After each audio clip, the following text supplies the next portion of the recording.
Raj TV நேயர்களுக்கு வணக்கம். நான் உங்கள் சவிதா கிருஷ்ணராஜ்.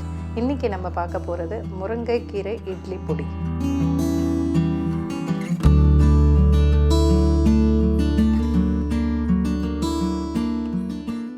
அதுக்கு தேவையான பொருட்கள்: முருங்கைக்கீரை, உளுத்தம்பருப்பு, கடலைப்பருப்பு, வேர்க்கடலை, உடச்ச கடலை, பூண்டு, கருவேப்பிலை, காஞ்ச மிளகாய், மிளகு, சீரகம், பெருங்காயம், கல்லுப்பு. எப்படி செய்யலான்னு நம்ம பார்க்கலாம். ஸோ முதல்ல இது எல்லாமே நம்ம வறுத்துக்கணும். ஸோ நம்ம அதை ஒரு கடாய் வச்சுட்டு நம்ம இதை வறுத்துக்கலாம். இப்போ நம்ம ஒரு கடாய் வச்சுக்கலாம். ஸோ இதில் பார்த்திங்கன்னா இதுக்கு தேவையானது முதல்ல உளுத்தம்பருப்பு, கடலைப்பருப்பு நம்ம வறுத்துக்கலாம். இதுக்கு நம்ம ஒரு மெஷர்மெண்ட்டாக நீங்கள் எடுத்துக்கலாம். நான் சும்மா ஒரு இது எடுத்துக்கிறேன். ஸோ இதில் கொஞ்சோண்டு கடலைப்பருப்பு, கொஞ்சம் உளுத்தம்பருப்பு ஈக்குவலாக எடுத்துக்கோங்க. ஈக்குவலாக எடுத்துகிட்டு இதை நல்லா எண்ணெய் எல்லாம் போட வேண்டாம், இதுக்கு அப்படியே வறுத்துக்கலாம். ஆனால் கடலைப்பருப்பு, உளுத்தம்பருப்பு ரெண்டுமே நல்லா வதங்கி நல்லா சிகப்பு கலரில் வரும்போது நீங்கள் இதை எடுக்கணும். நல்லா வதங்கிச்சுன்னா உங்களுக்கு நல்ல ஒரு மாதத்துக்கு 3 மாதத்துக்கு நீங்கள் வச்சுக்கலாம். இது அப்படியே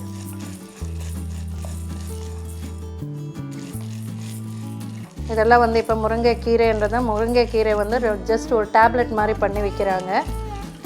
நம்ம வீட்லேயே மரம் இருக்கும்போது நம்ம அதை டெய்லி கொஞ்சம் கொஞ்சம் பறித்து நீங்கள் அதை கூட்டு பண்ணலாம், சாம்பாரில் போடலாம்.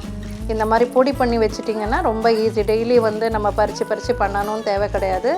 இந்த பொடியை டெய்லி ஒரு சாப்பாட்டில் ஒரே ஒரு கொஞ்சம் நெய், கொஞ்சம் சாப்பாடு எடுத்துகிட்டு கொஞ்சம் நெய் போட்டு இந்த ஒரு ஸ்பூன் முருங்கைக்கீரை பொடி போட்டு ஒரு 2 வாய் சாப்பிட்டிங்கனால ரொம்ப நல்லது.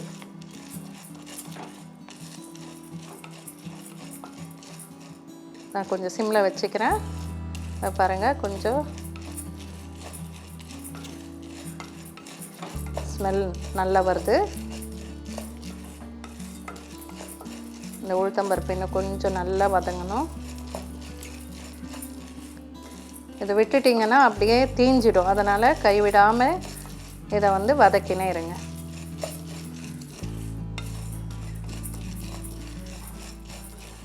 இந்த அளவுக்கு வதங்கின அப்புறம் நம்ம ஒரு தட்டில் இதை போட்டுக்கலாம்.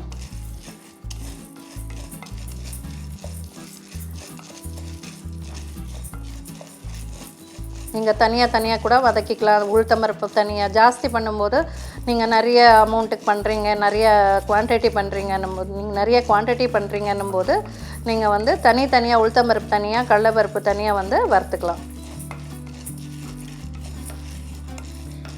ஸோ இப்போ நல்லா வதங்கிடுச்சு. ஸோ இதை நான் இதில் போட்டு வைக்கிறேன்.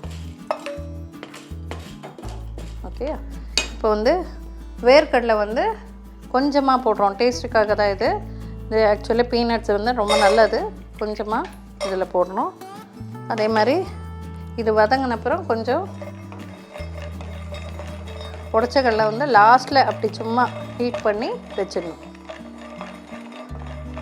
இந்த வேர்க்கடலை தோல் இதாகுது பாருங்கள், அப்போவே வதங்கிடுச்சு இது. இந்த பார்த்தீங்களா?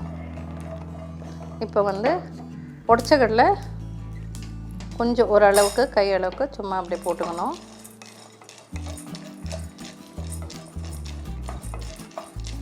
இந்த மெத்தடில் எதுக்கு பண்ணுறேன்னா, நீங்கள் இந்த மெத்தடில் வேறு எந்த கீரைனாலும் நீங்கள் பண்ணலாம்.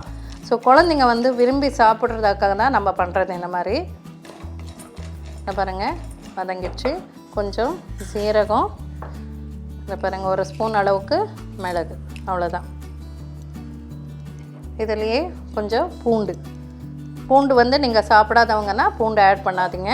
பூண்டு இல்லாமல் கூட நீங்கள் பண்ணிக்கலாம். நீங்கள் இதெல்லாம் நீங்கள் பண்ணும்போது வீட்டில் பண்ணி நீங்கள் கொடுக்கும்போது ரொம்ப ஹெல்த்தியாகவும் இருக்கும். நம்மளுக்கு என்ன சொல்கிறது, ஒரு இன்க்ரீடியன்ட்ஸ் எல்லாமே நம்ம வீட்டிலேருந்து யூஸ் பண்ணும்போது அது ஹெல்த்தி. நம்மளுக்கு பசங்களும் நம்ம பசங்களுக்கு எப்படி நம்ம டேஸ்ட்டாக கொடுக்குறது, அது நீங்கள் யோசிக்கலாம். ஸோ இப்போ பிரண்டை சாப்பிட்ணும், இல்லை இந்த மாதிரி முருங்கைக்கீரை சாப்பிட்ணும், எல்லாமே சாப்பிட்ணுன்னா நீங்கள் அவங்க பசங்க கசப்பு இருந்தால் சாப்பிட மாட்டாங்கன்னா இந்த மாதிரி வேர்க்கடலை, உடச்சக்கடலை இதெல்லாம் கொஞ்சம் ஆட் பண்ணிக்கினீங்கன்னா அந்த கசப்பு தெரியாது பசங்களுக்கு. ஸோ அப்போ இந்த மாதிரி பண்ணி வச்சிங்கன்னா டெய்லி ஒரு ஸ்பூன் போட்டு அவங்களுக்கு நீங்கள் ஒரு வாய் ஊட்டினீங்கனால போதும். எல்லாருக்குமே நல்லது. இது எல்லா ஏஜில் வந்து இப்போ நீங்கள் சாப்பிட்லாம். ஸோ இந்த மாதிரி மிளகு, சீரகம், பூண்டு எல்லாமே வதக்கியாச்சு. நீங்கள் ஓவன் இருக்குன்னா ஓவனில் கூட நீங்கள் பண்ணிக்கலாம். இதை பாருங்கள், இப்போ வந்து நல்லா சீரகம்லாம் பொரிச்சு வந்துடுச்சு.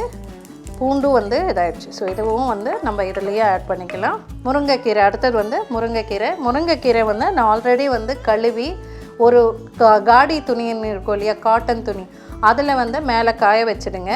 காய வச்சப்புறம் நீங்கள் எடுத்து நீங்கள் 2 நாள் காய வச்சிங்கனால இந்த மாதிரி வந்துடும். நான் எங்கள் வீட்டில் ஓவன் இருக்கனால எனக்கு மசாலா ட்ரைன்னு ஒன்று இருக்குது. அதில் நம்ம இது போட்டோன்னா நல்லா ட்ரை பண்ணி கொடுத்துடுது. இன்னொன்று என்னென்னா இதோட விட்டமின்ஸ் எதுவுமே நம்மளுக்கு வந்து அந்த காயும் போது கொஞ்சம் கலர் சேஞ்ச் ஆகும் இல்லையா, அது எந்த கலரும் இதில் சேஞ்ச் ஆகாது, அப்படியே இருக்கும் இதில். ஸோ இது வந்து நான் ட்ரை பண்ணி வச்சுருக்கேன் ஆல்ரெடி. இது நம்ம சும்மா சூட் பண்ணிக்கலாம் இதில் போட்டு.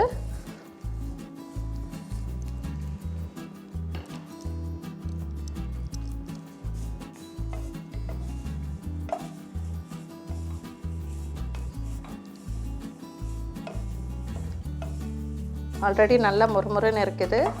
சும்மா ஒரு சூடு அவ்வளோ அடிக்கும்போது நமக்கு நல்லா டக்குன்னுட்டு நைஸ் ஆகிடும். ஸோ இந்த மாதிரி பண்ணிட்டு இதில் போட்டுடுங்க. காஞ்ச மிளகா வந்து நம்ம வந்து திட்டமாக போட்டுக்கலாம்.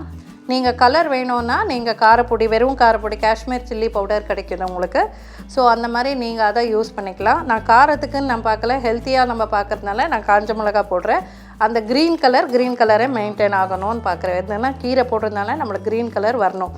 ஸோ அதனால் இந்த மாதிரி ஒரு 6-7 நம்ம போட்டுக்கலாம். இதுவும் கொஞ்சம் வதக்கிக்க வேண்டியதுதான். நம்ம நல்லா சூடாகட்டும் கொஞ்சம்.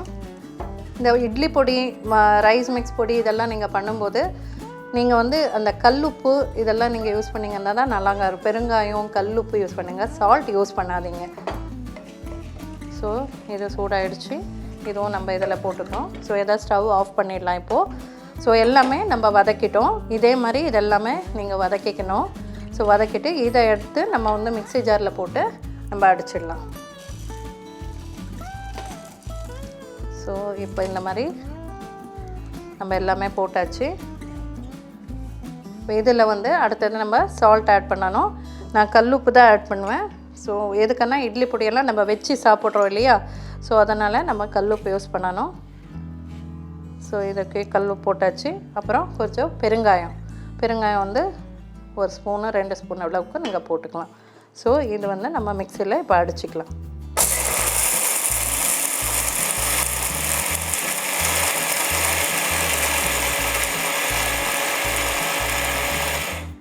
இப்போ பார்த்தீங்கன்னா இந்த பாருங்க எப்படி இருக்குது.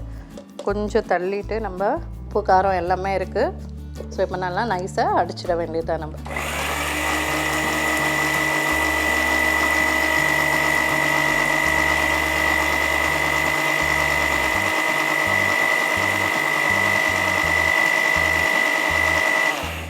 ரெடி ஆகிடுச்சுங்க. இப்போ வந்து பார்த்திங்கன்னா இந்த பாருங்கள் எல்லாமே வந்து நைஸ் ஆகிடுச்சு. இன்னும் கொஞ்சம் நைஸாக வேணும்னா நீங்கள் இது பண்ணிக்கலாம். நான் கொஞ்சம் கொரகொரப்பு இல்லை, அப்படின்னா ரொம்ப நைஸாகவும் இல்லை, ரொம்ப கொரகொரப்பாகவும் இல்லை, அந்த மாதிரி. இந்த மாதிரி பச்சை கலரில் முருங்கைக்கீரைன்றது வந்து இந்த மாதிரி பச்சை கலரில் இருக்கணும் நம்மளுக்கு. ஸோ இது ரெடி ஆகிடுச்சு.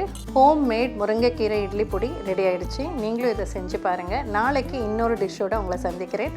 நன்றி, வணக்கம்.